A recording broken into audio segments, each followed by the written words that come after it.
Okay.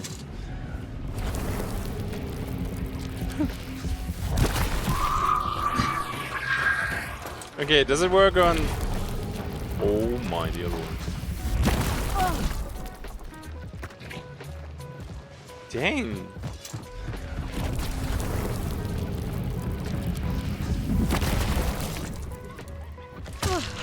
Oh.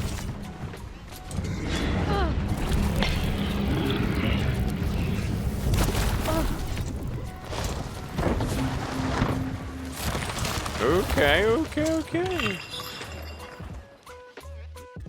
Alright, and welcome back to the channel, everybody, and I hope you're doing fine. Today we're gonna talk about the final event this year, and that's gonna be Tide of Desolation. Now, we're gonna have multiple parts here. First, I'm gonna show you the new time of day. Then, and honestly, this is why we play all of this event, we wanna see the new rewards that we can get. Then, of course, how do you get the points for that? And at the end, we're gonna talk about the new event traits, because there's a couple, and oh boy, there's something special in there. Let's get started. Okay, let's talk about the new daytime, and that's gonna be Ashfall. And I showed it already in my previous event video, so no big surprise, and you saw it probably already on the official Crytek channel, and probably a few more sources. And honestly, I like this. Now, first of all, I was worried that we get something that is again incredibly loud, like a thunderstorm on rain, or Inferno, the OG Inferno, because the last Inferno was actually already a little bit more quiet. So this is nice. You always have the intense heavy phase when the match starts, and then it just alternates. And I think we're not gonna play a lot of scopes during the event. This is gonna be poor because the vision is blech. Like, you don't see really far during the heavy phase. During the light phase, it's okay. But lots of close range and medium range loadouts will profit from this daytime setting. Now, there is gonna be again a wildcard contract, so that will have Ashfall, Night, and Serpent Moon. I think it's these three, I'm not 100% sure. I mean, I'm gonna drop the patch notes in the description anyway. So I think this time this is gonna be a win and not gonna be super annoying. Just don't play scopes, and you're good to go. And if you wanna play scopes, then you go to the standard contract, well, which has rain and fog, so you might still get screwed.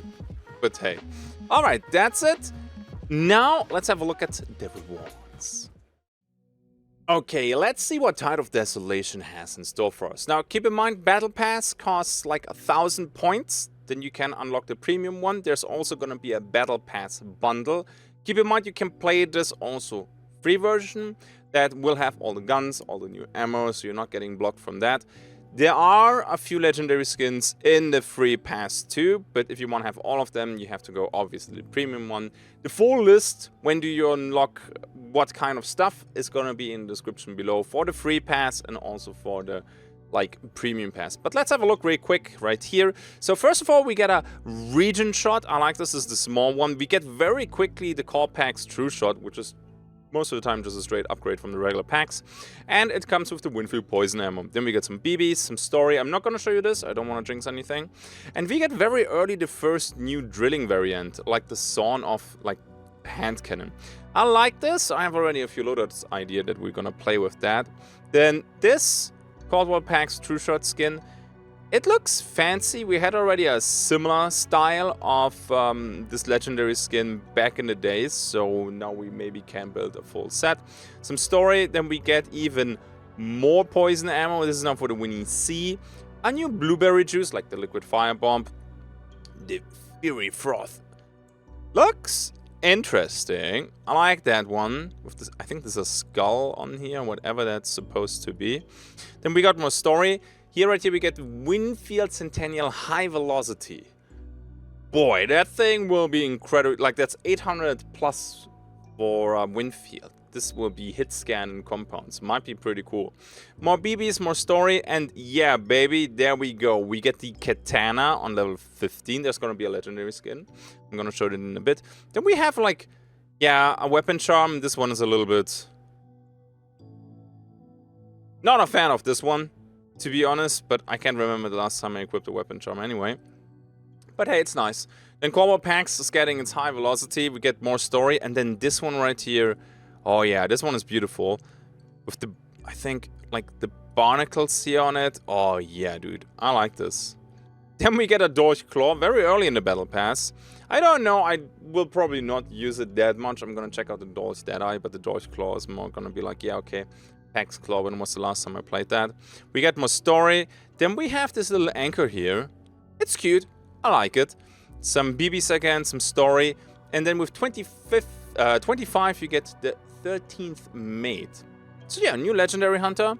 Looks nice. We're gonna be able to build a full gang of pirates very, very soon, which I think is pretty damn cool. Then you get the Dolph full metal jacket ammo.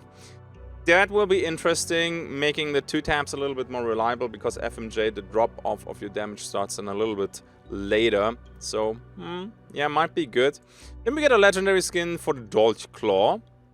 And it does look nice.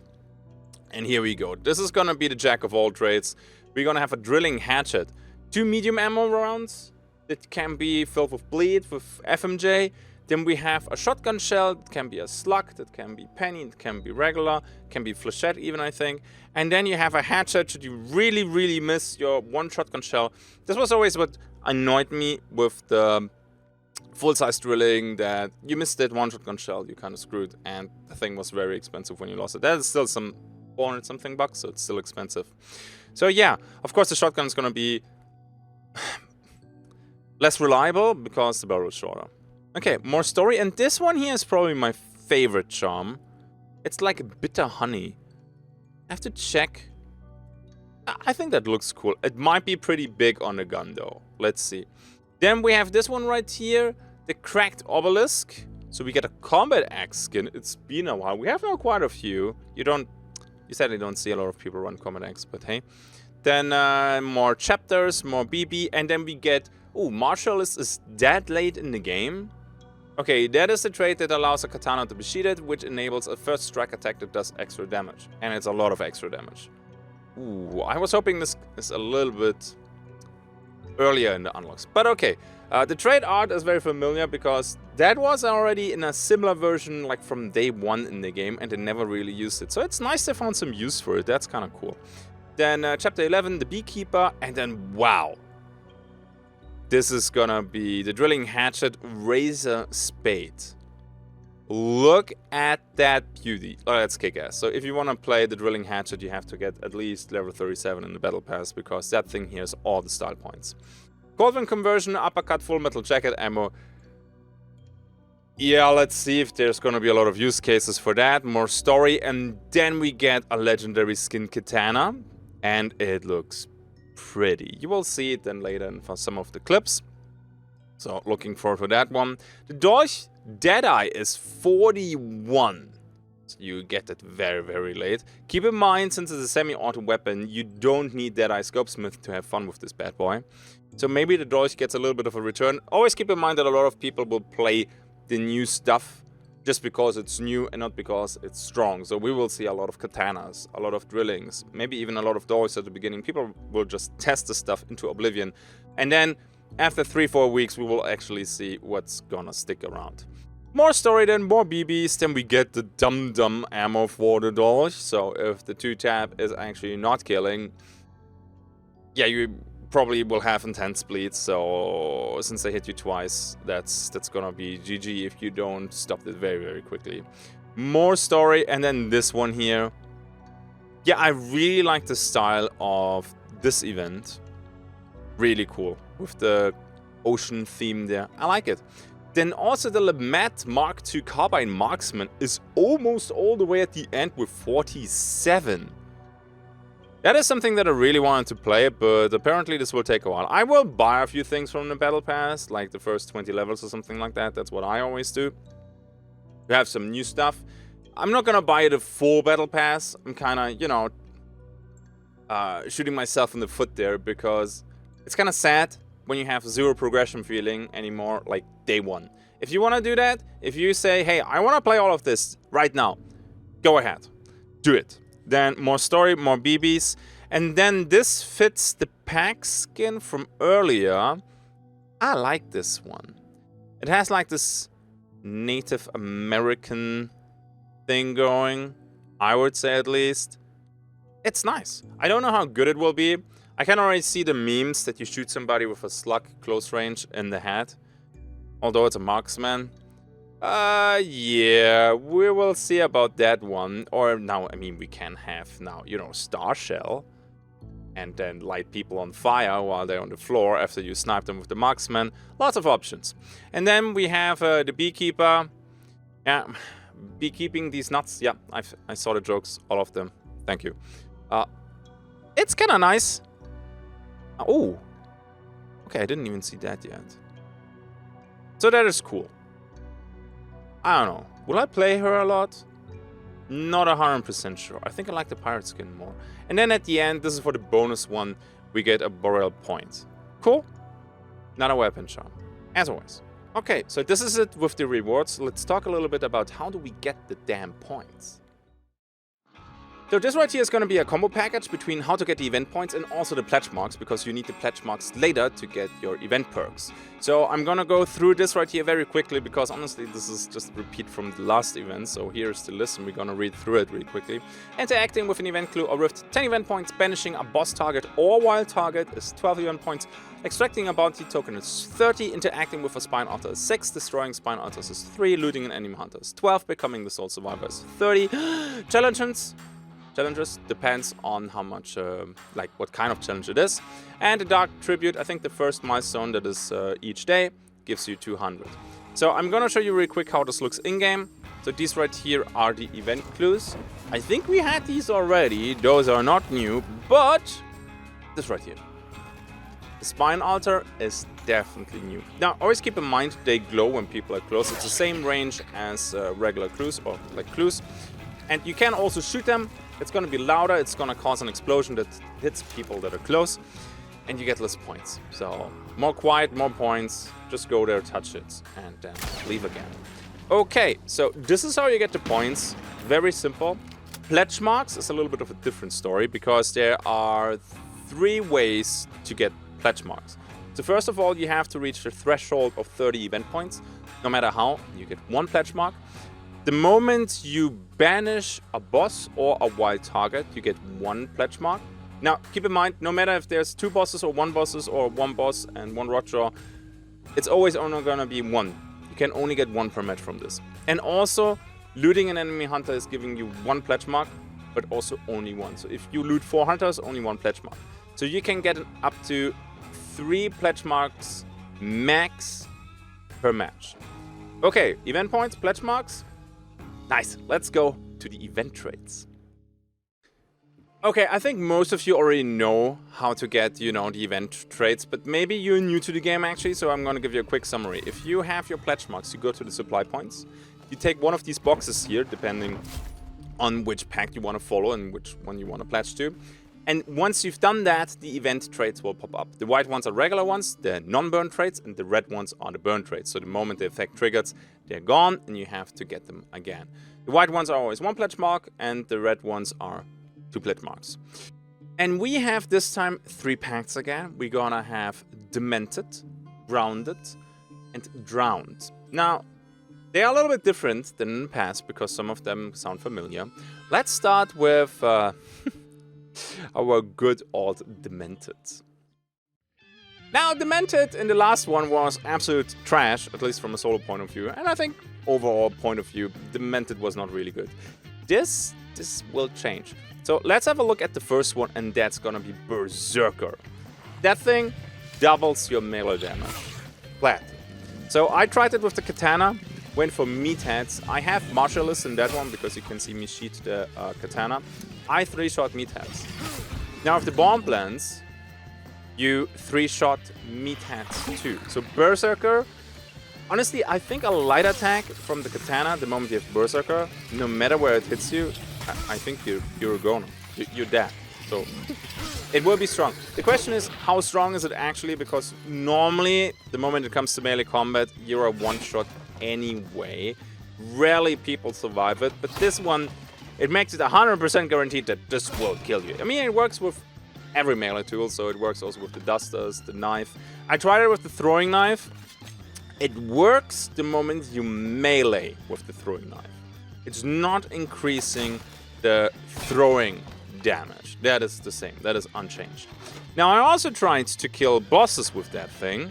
Let's have a look at how this went against Butcher. And, yeah, wouldn't call that a fight anymore. So this is crazy. I like it, honestly.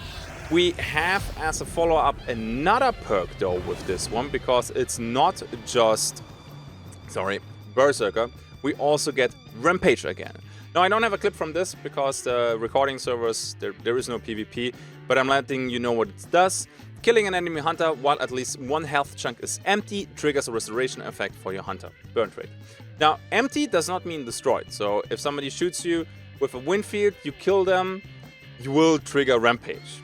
Maybe you don't even need it because the fight is over. It's pretty nice if you died and you come back, you get rest or you self-revive, and then you kill somebody, you're again at 150 HP. Rampage was really good last event, and Inferno was kind of a no-brainer, but also because of Blazeborn. So Blazeborn is gone now, you get Berserker now, which is nice, but will it be good enough to compete with the other two? Let's check them out. The next one is going to be the Drowned Pact. I mean, we have lots of Drowned Hunters this time. The theme just fits. So the first one is going to be Mariner for 1 pledge mark. Health and stamina regeneration is greatly increased while in water and marginally increased while exposed to heavy rain. Now, it is good. Okay? Now, keep in mind, if you play the new event Wildcard, there is no rain. There is Ashfall, there is Night, and Serpent Moon, if I remember this correctly. Okay? So you will only be able to heal with water. It's still great if you don't have Doctor and if you don't have your witch shots anymore. There's a lot of water on the map, especially the corner compounds, for example, on the OG map. Just think on Catfish or Scupper Puddle, you know. There's so much water, might be good. The healing right here is pretty fast. This is one with Mariner and one with Mariner and Regent Shot, so it does not stack. I tried that, no effect. So you might not need the Regent Shot anymore the moment you have Mariner. And also keep in mind that the Regent Shot gets a little bit nerfed now because you have a 5-second timer after taking damage before the Regent Shot kicks in. And 5 seconds in PvP, that is a goddamn long time. So Mariner is nice, but what do we get as a burn trait? And this is pretty cool. Remedy is coming back. I like this. Using Darkside, interact with a trait to trigger a restoration effect similar to banishing for your team's hunters. I do not have a clip from this right now from the test server because, well, it's an old trait. Any trait works. So you can go to a supply point where the burn traits are, and there's always going to be a trait for you that you can use. You can get traits from Scrapbeak, traits from Meatheads, you find traits, so you can use these, and that one works for your whole group. So the Drowned Pack, yeah, I think for team play is gonna be pretty crazy good. I think a lot of people will take the Drowned Pack. Sure, Berserker is, on paper, a little bit more crazy. At the end of the day, you will die to crossbow, shotguns, and any other stuff that kills you before you can reach them, and you don't get a lot of PvP value from Berserker. And with Mariner and Remedy, I think this is a pretty nice combo. So I think we have already more balance than last time, but there's another pact. Let's talk about that one. Okay, the final pact for today's video is the Ground Pact. And this is the content creator pact. Sorry, this is the description for this thing. Not because I think it's the strongest, but the first trait is Shadow Leap for 1 pledge mark. Using Darkside, teleport to the location of a monster, killing it in the process. Excludes target. Yeah, we are now Bayou Wizards. I think this is cool. I was kind of meh about this the first time because, dang dude, this is gonna be really something else. Now, it kills the AI that you're targeting. Obviously, it does not work on bosses. However, it works on meatheads, which was already surprising to me. Now, keep in mind though, be careful where you teleport to, because if you teleport on top of Concertina Armored, you will bleed. If you do that on an Immolator, yeah, so better check in Darkside what you're teleporting to, and then decide if it's worth it. The amount of tactical plays you can do with this is absolutely bonkers though. Especially, and I hate to say this, for solos, but also in teams maybe. So you're stuck in a tower and there's still AI, teleport over there, you're not in the tower anymore. You're stuck in a boss lair, you know there's people camping outside. Hey, maybe do a flank, teleport outside to one of the grunts 50 meters away, and then flank them from their back.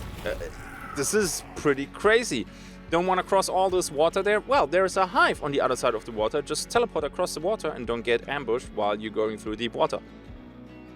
The amount of plays you can do with this is gonna be nuts.